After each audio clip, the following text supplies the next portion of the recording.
pode acometer o cérebro, olhos e dentição. Tratando-se de um trauma de... Então, vamos lá. Quais são os tipos de drenos? Então, tem um dreno de tórax, que é o que eu mostrei a foto para vocês, que fica daquela forma, né? E o material do dreno pode ser de borracha ou de polivinil, né? Flexível. Aquela foto que eu mostrei para vocês pode ter diferenças aí de hospital para outro, mas é a mesma coisa, vai drenar a mesma coisa. Tem uns que são mais bujudinhos, tem uns que são mais redondinhos, tem um que é um trem desse tamanho, então depende, tá?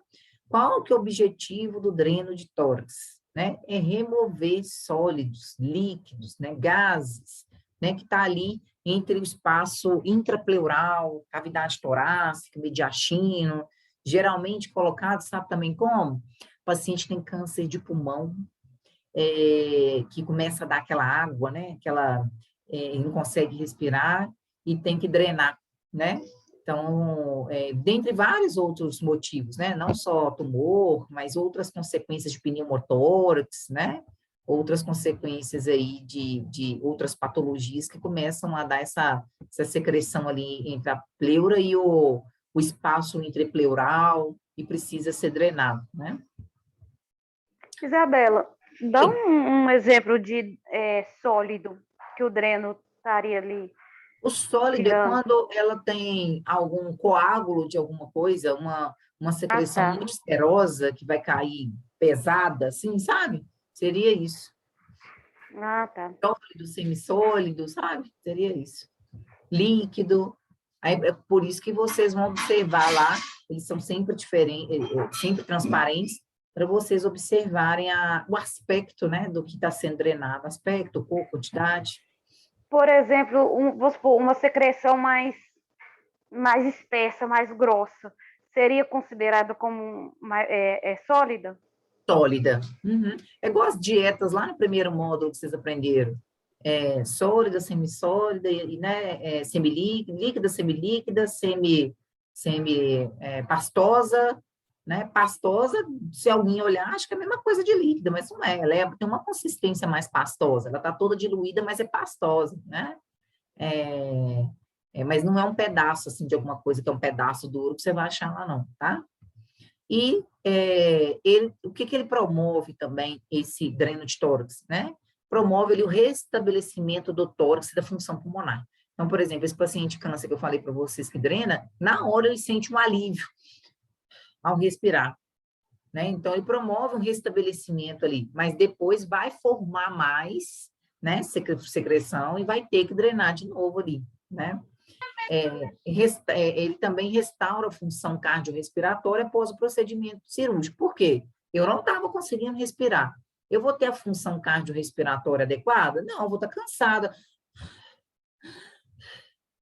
Né? Então, estou fazendo pouca troca gasosa ali, né? Então, todos esses sinais vitais que estão dentro aí da função cardiorrespiratória vão ser abalados, né? Vão ser alterados. E os cuidados de enfermagem aí com esse paciente de dreno de tórax. Providenciar todo o material para instalar o dreno, né? Tem que ter luva, avental estéreo, né? Porque eu vou fazer uma incisão cirúrgica, nem que seja mínima ali para introduzir, né? A cânula, solução asséptica, gaze, né? Sistema de drenagem fechado, estéreo, anestésico local para a gente fazer. O paciente faz assim, tranquilo, viu, gente? A bandeja pequena cirúrgica, né, que é aquela que vocês estão acostumados a ver, seringa, agulha, né, tudo embalado, estéreo, lâmina de bisturi, então todo o material para o doutor fazer o procedimento. Tem médico, gente, que faz via ambulatorial, nem sempre o médico vai levar esses pacientes para o bloco, tá? Então, às vezes faz na enfermaria ali mesmo esse procedimento, tá? Infelizmente. Então, cansei de ver. Então, aquele tanto de paciente oncológico lá dos Tobaleia, né? Que não aguenta químio, não aguenta radioterapia, infecta, né? Começa a dar água ali nos pulmões, por causa de complicações da infecção, e drena ali assim, ó. Então, nós também vamos auxiliar a equipe médica, né? Principalmente em promover conforto para esse paciente. É um paciente aí que está sofrendo, né, gente? E muito, né? Não está conseguindo respirar direito, sente muita dor, já está debilitado, né? Às vezes a idade ali também não favorece, então a gente tem sempre que promover um conforto aí adequado ao nosso paciente, né? Certificar que as tampas, né, e os intermediários do dreno estão corretamente ajustados, né, sem presença de escape de ar, porque vai entrar ar lá para dentro do pulmão, ar estéreo, né, ar externo para dentro do pulmão, manter o frasco coletor sempre abaixo do nível do tórax. Lembra que eu falei? Ó, manter o frasco coletor sempre abaixo do nível do tórax, ó, lá embaixo. Se eu levanto ele, a secreção volta.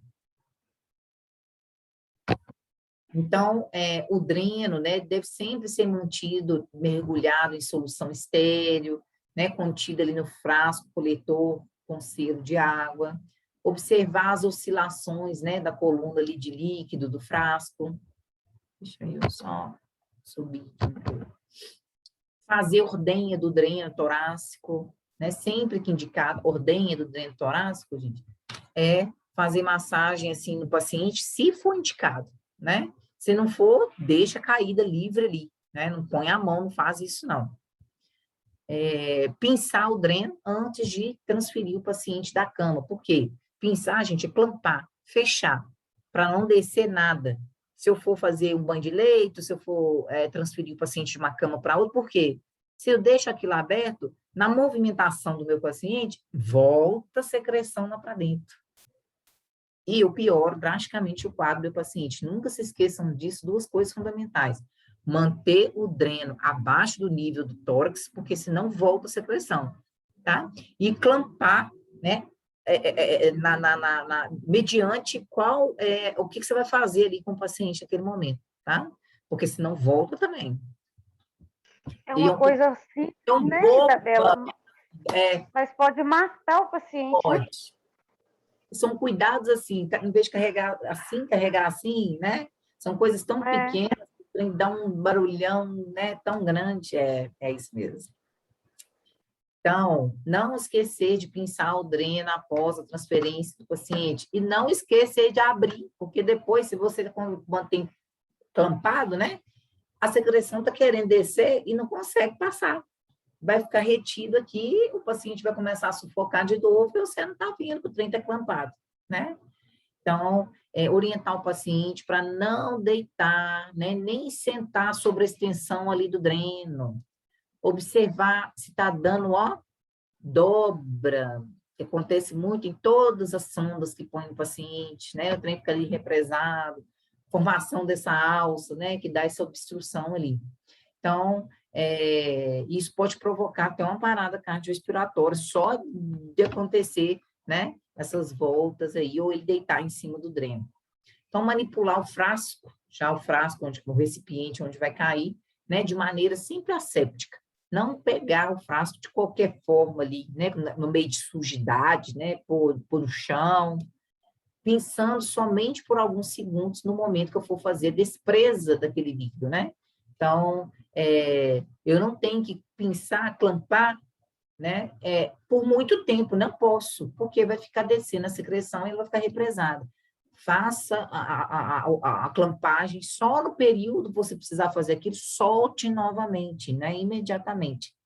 Depois que eu desprezar aquela secreção ali, primeiro, antes de eu desprezar, eu vou olhar a quantidade, o aspecto e o horário que eu estou desprezando, porque tudo isso eu preciso fazer na minha evolução, porque o médico precisa acompanhar, né?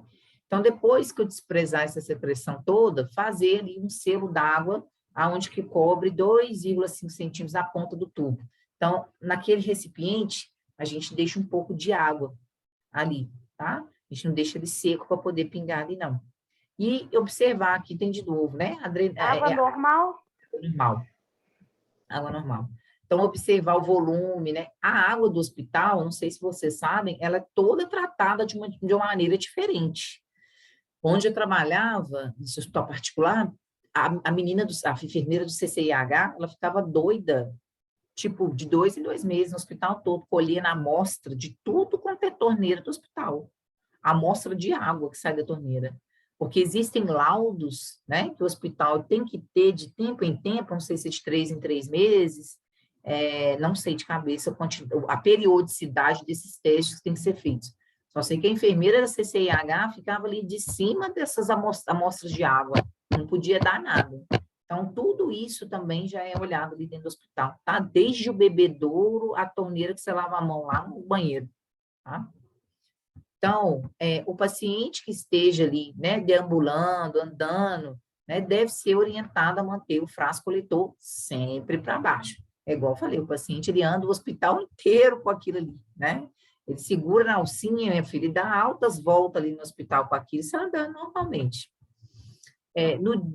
No dia que vai retirar esse dreno, né, manter o curativo bem oclusivo, né, na incisão cirúrgica que foi feito ali, né, por um período necessário, conforme a prescrição médica. Porque se eu não deixo o oclusivo, corre o risco de vai começar a vazar sangue, secreção, né, contaminação, e por aí vai. Então, foi feita, né, uma incisão cirúrgica ali, e que precisa de um curativo compressivo ali para não sair isso tudo aí para fora.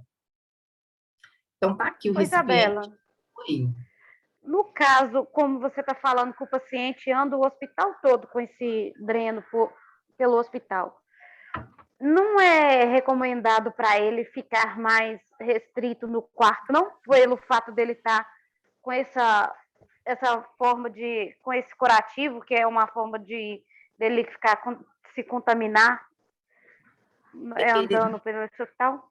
Ele deveria, mas pensa comigo num paciente lá do Odilon Beres, naquela enfermaria que tem uns 40 pacientes, né? Circula assim, tem mais 2 filas no meio, que tem aquele lugar que tem dentro do hospital, mas você anda o corredor até o final, tem aquela área, tipo um jardim que vai os fumantes, o próprio paciente vai lá fumar. Você não tem controle ali, não. O paciente levanta sozinho, enfermeiro, não dá conta daquilo ali, não. Isso é para Mater Dei, que o paciente não vai sair andando, que todo mundo vai perguntar, Sr. José, o que você está fazendo aqui? Não, vamos voltar para o quarto, senhor, pode não. Lá não tem isso, não. Entendi. Lá nesse outro hospital que você está falando, eu já vi, às vezes, até enfermeiro, técnico, ir lá buscar paciente lá. Porque tem que fazer algum procedimento. Eu já ouvi. É muito. Eu olho assim e falo assim, ai, meu Deus. Isabela, Oi. tem paciente que vai para casa com dreno, não é? Para continuar. Eu já vi mulheres após a lipo, com o macacão pós-cirúrgico, né? E com dreno ainda. Ou isso é errado? Não. Tem esse dreno aí que você está falando, da lipo mesmo, e tem esse aqui também que é super mega comum. Esse aqui, ó, o Deep Rose, que é o que a gente vai ver agora, ó. Esse que fica, deixa eu ver uma fotinho melhor para você ver. Nenhuma dessas aqui. Então, essa aqui tá, mas é porque eu sei, mas para você, esse aqui tá melhor. Peraí. Aqui, ó. Tá vendo aqui onde está minha mãozinha? Deixa eu ver se eu consigo. Ó, aqui.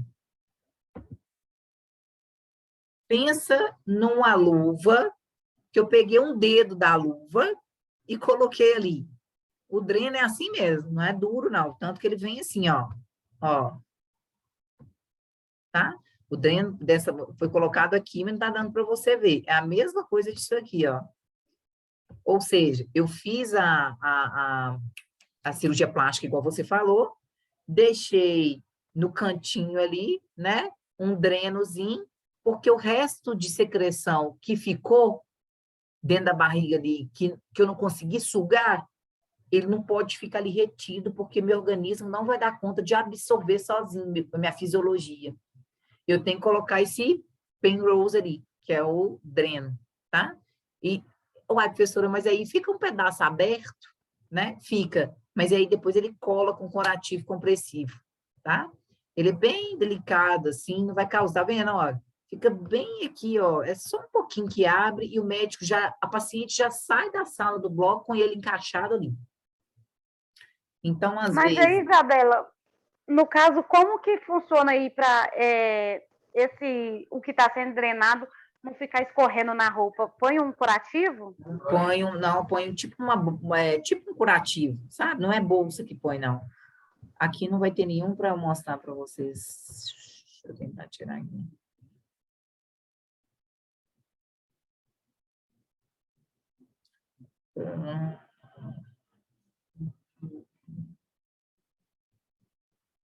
Tem. Esse aqui não, deixa eu ver se essa aqui tá boa. Não, não. Coloca tipo como se fosse umas 5 gases ali, sabe? 5 gasinhas ali. O que pingar ali, isso aqui são para poucos, não é para um volume muito grande de drenagem, né? Porque se fosse um volume muito grande, estaria os outros drenos, né? Que tem um recipiente, que vai cair, que nós vamos mensurar.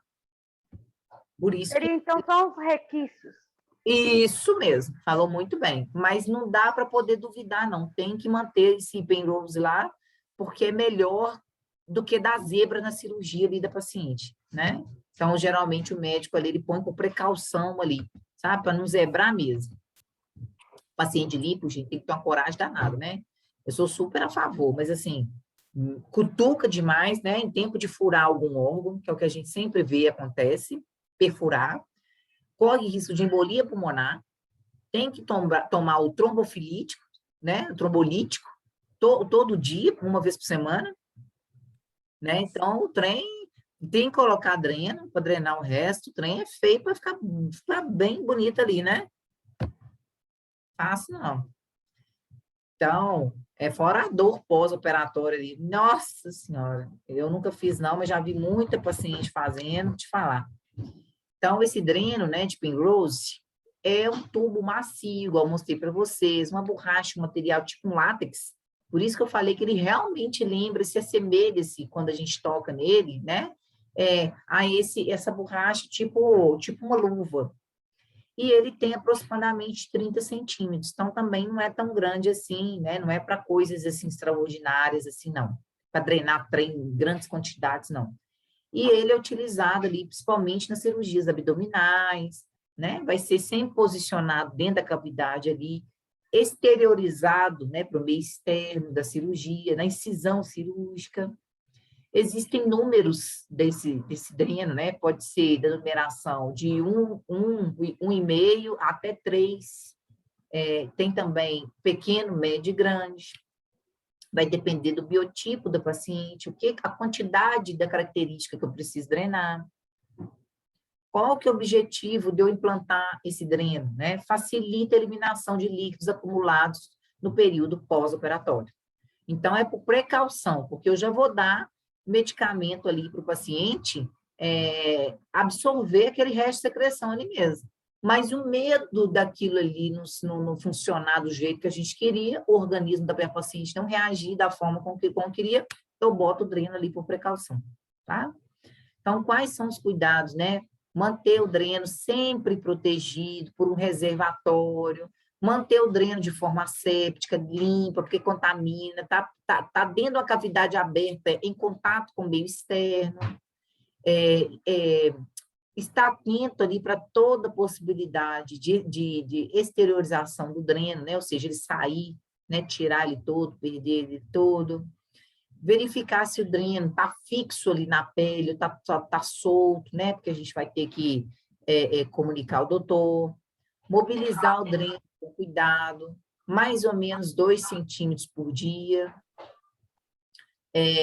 tirando ali o excesso, se necessário, indicado, né, em mudar o alfinete ali do dreno para próximo da pele, né, removendo ali de lugar para não dar uma ferida, fazer o curativo no local ao redor ali da inserção, conforme a prescrição médica que o doutor colocou, né? Não quero que mexa aqui, não. Aqui pode limpar um dia sim, um dia não, porque está muito secretivo. Outra coisa, função exclusivíssima da enfermagem, né? Verificar o volume e o aspecto de secreção que essa paciente está drenando por esse dreno. Está drenando por esse dreno, foi ótimo, né? Está saindo por esse dreno. E eu tenho que sempre fazer a anotação, é minha função, né?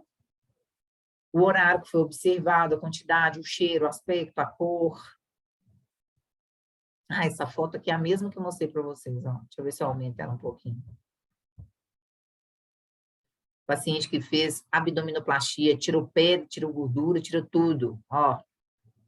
Mexeu demais. Opa, saiu aqui por quê? Ó, sem graça. Peraí, gente.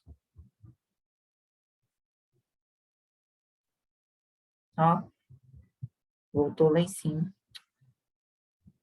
Acho que eu estava na 400 e comecei na 420, né? Sei lá.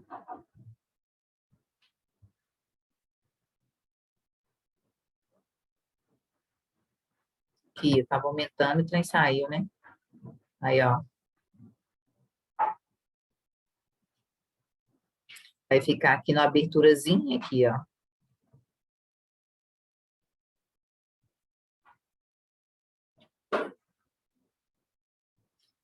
E tem o dreno de Kerr, ou dreno em P. Então, é um tubo também de látex, semelhante a um garrote, em forma de T. Qual que é esse aqui, pequenininho, ó, fininho? Qual que é o objetivo desse dreno, né? Realizar ali uma drenagem de colédoco, né? Do pós-operatório de colecistectomia. Colecistectomia, nós vimos em terminologia, a retirada de... É no colo. Colecistectomia, retirada do colo? Colo de quê? É do colo.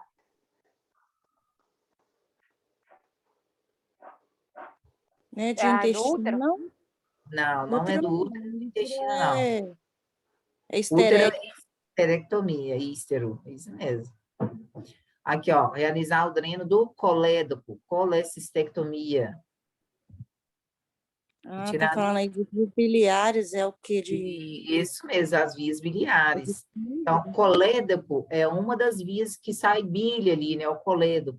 Então, esse em T, o médico vai colocar lá dentro da barriga do paciente, né? Que vai drenar ali aquelas vias biliares. Então, alguma cirurgia que foi feita ali, retirada de vesícula, né? E que precisa ser drenado porque vai ter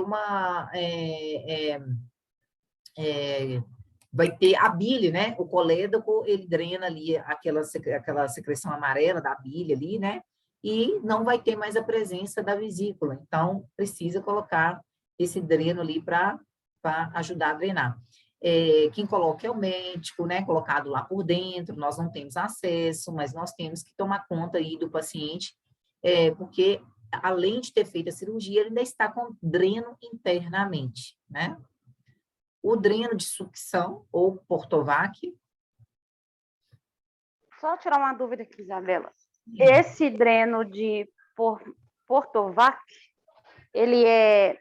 Como que é feito o curativo? O curativo? Porque de cima, por exemplo, você falou que a gente coloca uma gás para não ficar ali tendo contato com a roupa, com a pele do paciente. E esse? Então, esse aí, nós vamos passar ali por essas explicações, mas vou te passar de uma vez, que ele é isso aqui, ó. Então, eu estou com o dreno e ele tem como se fosse essa sanfona aqui, tá vendo? O outro de tórax, ele não tem o recipiente como sanfona, assim, ele é um recipiente único, né? Como se fosse um frasco ali. Esse não. Esse tem como se fosse essa molinha. Por que ele é chamado dreno de sucção ou Portovac? Porque essa molinha aí, ela vai fazer a pressão para ir sugando a secreção de lá de dentro. Isso aqui, ó. Por isso que ela é assim. Porque ela provoca uma pressão interna, onde que puxa, como se eu estivesse pegando uma seringa e fazendo assim, ó, sugando. Então, por isso que chama dreno de sucção, porque o próprio recipiente vai promover essa engenhoca aí a sugar a secreção ali de dentro do paciente, tá? Então, ele é mais conhecido aí como sucção, é mais fácil de vocês lembrar do que o Portovac. Então, ele realiza, né, a drenagem com auxílio de uma leve sucção, né? Ele não faz força sobre ele, né? Uma leve sucção. E ele é composto por uma extensão ali, né? Que fica na extremidade, que fica instalada dentro da cavidade ali do recipiente da sanfona. Perigi para falar esse nome, sanfona. É utilizado, então, né, esse dreno de sucção, principalmente nas cirurgias de osteossíntese e drenagem de hematomas cranianos, né? Porque eu preciso drenar hematoma craniano, é algo, tipo, tomei uma pancada e sangrou, né? Fez uma pressão, o médico abriu, estancou o sangue, mas ficou com resquícios de... um leve resquício ainda de sangue ali, de secreção, e precisa ser drenado. Então, o paciente vai ficar com esses drenos, né? Ou em outros lugares também, né? E depende. Isabela, no caso quando está fazendo a sucção de um edema cerebral, Isso. essa leve pressão que é feita por essa bolsa sanfonada, não é uma coisa assim que pode trazer algum prejuízo ali dentro do cérebro do paciente, não? Não, mas ele é muito levinho, por isso que eu estou te falando. Ele é muito, Tá. muito, muito levinho. Ele não causa essa... Igual a gente faz aquela... Como é que fala? Como é que fala? Quando o paciente está secretivo, da traqueostomia, que a enfermagem vai lá e faz a aspiração. Obrigada. Faz a aspiração, ele não faz aquele... né, aquela força, aquela empregabilidade da sucção toda, não. Ele é bem, Tá. bem assim, bem mais suave, sabe? Entendi. Bem mais sensível. Então, o objetivo desse dreno de sucção, né, é drenar ali o espaço ali pós-operatório, onde existe um risco de acumular sangue depois da cirurgia. É um recipiente ele semi-fechado, né, aqui está escrito sifonado, sanfonado, para fazer essa pressão negativa e promover a aspiração contínua o tempo todo do líquido acumulado e vir para cá, né, para o recipiente. Geralmente, a retirada desse dreno, né, de sucção ocorre entre o terceiro dia depois do pós-operatório. E após obstrução por coágulo, quando ou seja, eu posso tirar do paciente a partir do terceiro dia de pós-operatório, ou se acontecer um coágulo que tampou ali, um coágulo de sangue ou secreção, e não está descendo mais nada porque entupiu, né, a via de passagem ali. Ou uma drenagem que foi inferior. Na hora que eu vou lá avaliar meu paciente, no recipiente consta a quantidade inferior a 50 ml que foi drenado em até 24 horas. Ou seja, esse paciente não precisa de dreno aqui. Eu posso fechar que a quantidade de secreção que está tendo aí é normal para o próprio organismo dele absorver.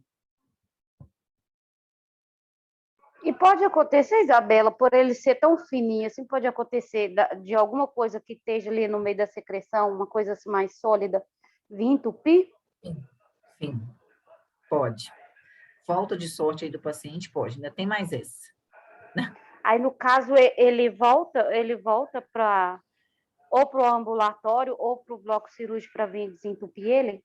Não, aí Ou o médico faz já qualquer procedimento ali na cama do paciente mesmo. na cama? Ah, tá. Os cuidados, né? Manter a sanfona ali com pressão, né, necessária para que a drenagem ocorra com mais facilidade. Manipular o dreno com técnica sempre asséptica para não contaminar. Lembrando que tem uma parte que está dentro do paciente e uma parte que está externa. Né? Manter o dreno abaixo do nível também, porque se eu elevar essa bolsinha aqui, o trem vai descer para dentro do meu paciente.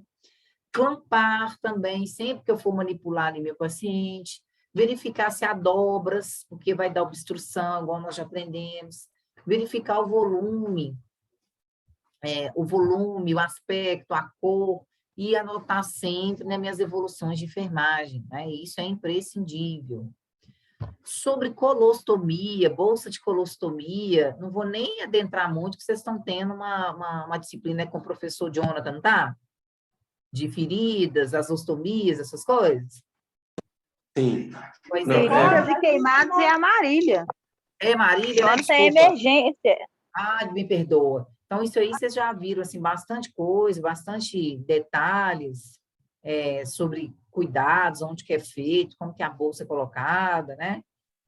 Colonostomia, essa bolsa a gente aprendeu foi com o Anderson, o PTE. Show de bola, melhor ainda. ileostomia também, né? Vem tudo junto aí, então nem vou parar aqui e não pretendo cobrar na prova, porque vocês já passaram, pelo que eu vi aí, umas 3 professores que deram em momentos diferentes, né, sobre isso. Então, já está mais que visto aí por vocês, a gente tem que frisar aí mesmo em outras coisas que vocês vão ver somente aqui mesmo, né? Então, a última parte da nossa matéria, ela vem em esterilização, né? Que é a questão da CME.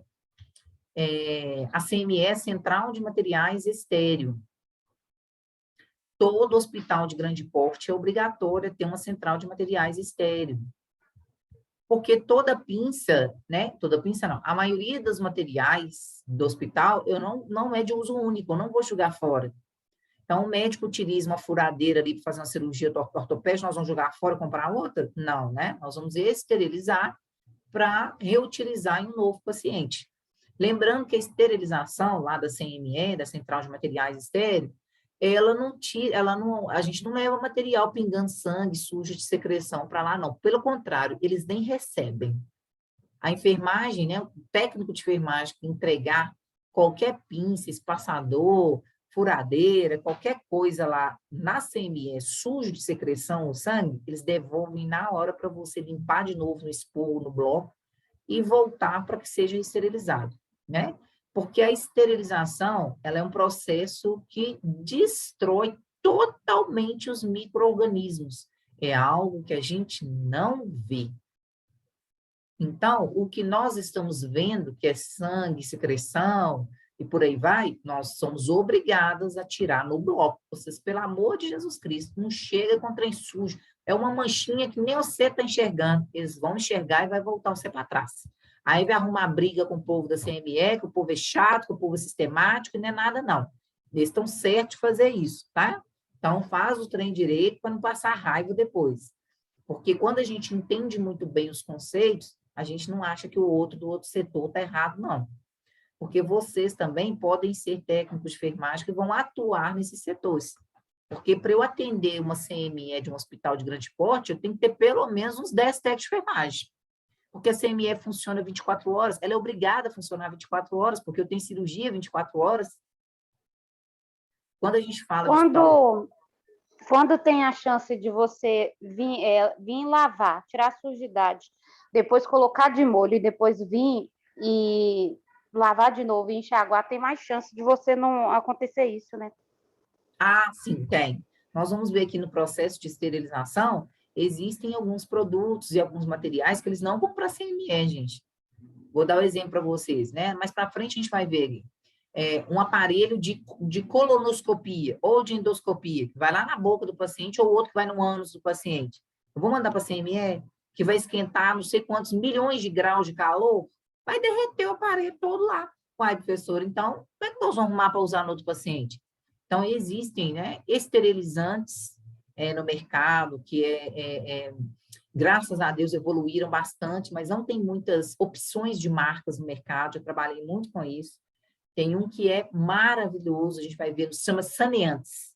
Então, eu vou colocar esse endoscópio ou esse colonoscópio dentro desse saneante, que tem toda uma etapa para ser percorrida, né, de tempo, de preparação, de lavagem. Quem faz exclusivamente esse processo é o técnico de enfermagem desses setores, e o aparelho vai sair dali totalmente estéril, tá? Mas tem todo um passo a passo para ser feito. Então, existem materiais aí que não irão na CME, tá?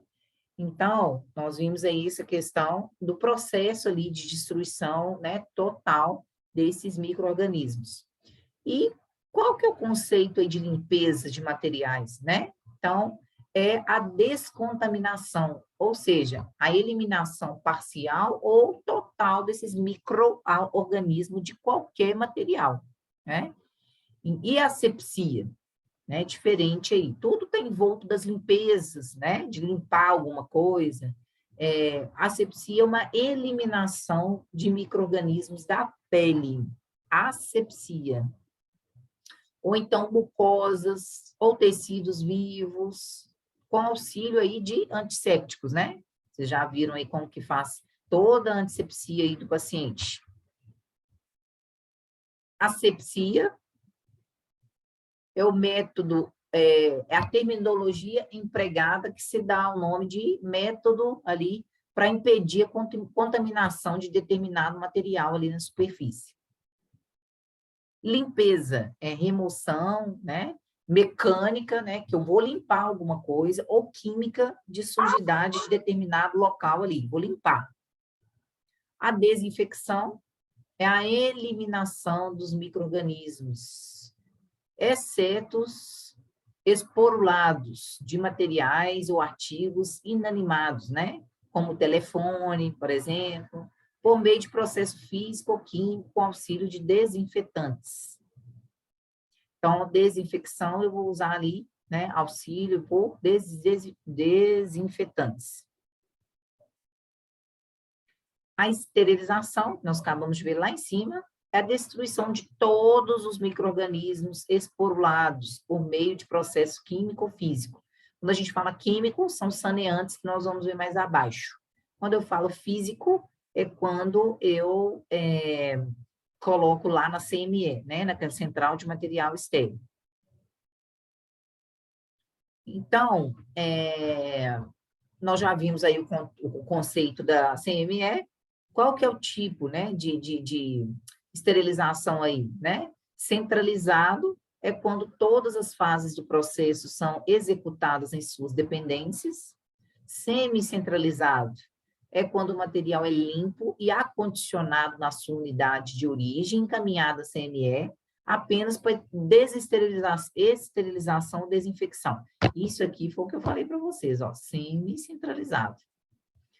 Toda CME tem que ser próxima ao bloco, inclusive, tá? Para evitar ficar trançando com o material ali.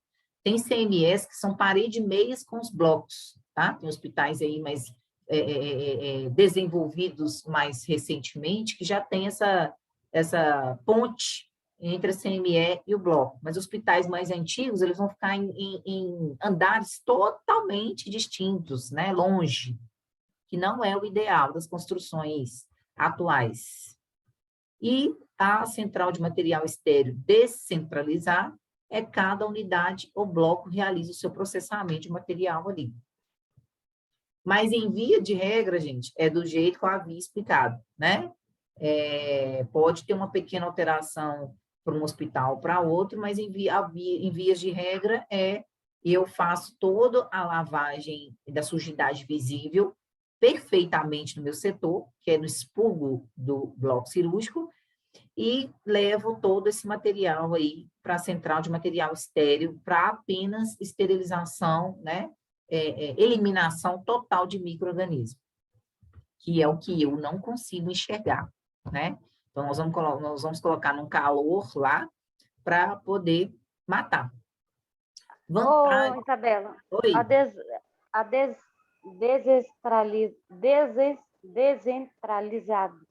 Descentralizado. Descentralizado, isso. É isso. No caso, seria quando o material é lavado num hospital e é mandado para outro lugar para fazer a esterilização? Isso, vou dar um exemplo para você. A clínica axial, por exemplo, lá faz biópsia de mão, biópsia de tireoide, e algumas coisas que o médico utiliza, básicas, simples, pequenas, são de uso de